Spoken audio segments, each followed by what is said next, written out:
Nobody. Anybody.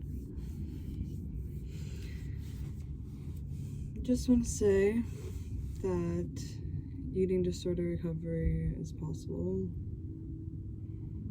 It takes a long time sometimes.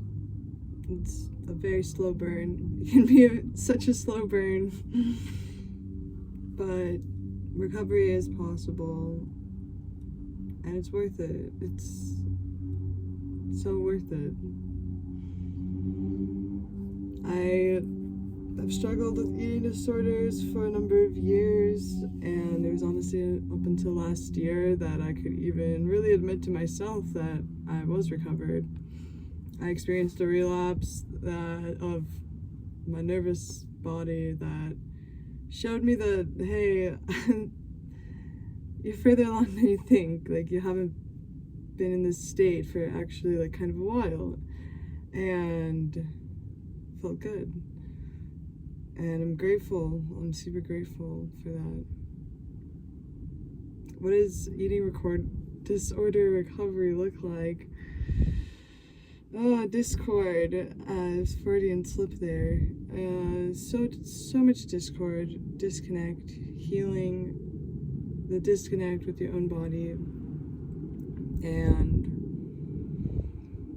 actually loving yourself.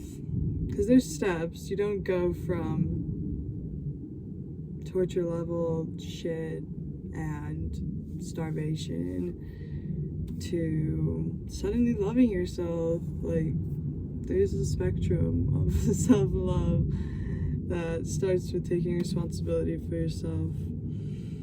And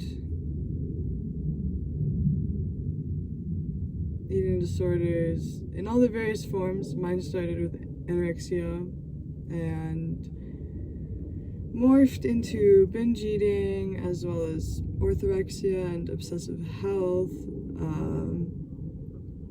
over exercising, and just general like restriction, and then it morphed into late stage just discomfort, I guess. It's hard to describe.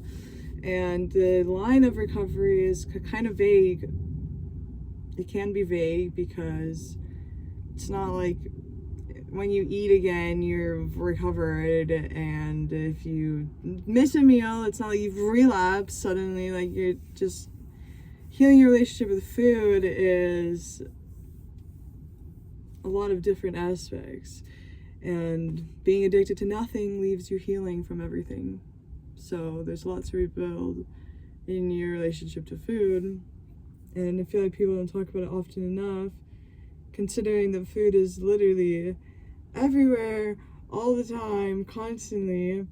I'm sure like alcoholics feel this because it's such a central point of socializing, and food is very much like that. So it's hard to be intuitive and rebuild that relationship, I feel like. But it is possible, and it's literally so worth it to also be free in your own body. And I'm honestly grateful that Ozempic was not a thing when like I was younger, because I probably would have done that shit. I don't know. If I probably would have done anything to lose weight, to be honest. I probably would have done it, but I am so immune to that by this point that I don't go there. It's not conducive to a healthy relationship with your body. And it seems like if you were to lose that much weight that fast, just out of your own sheer will, then they'd probably say you have an eating disorder. But if you get an injection and pay money for it, and then that's totally fine. Then, you know, that's just dandy. So it really just seems like you're injecting an eating disorder to me.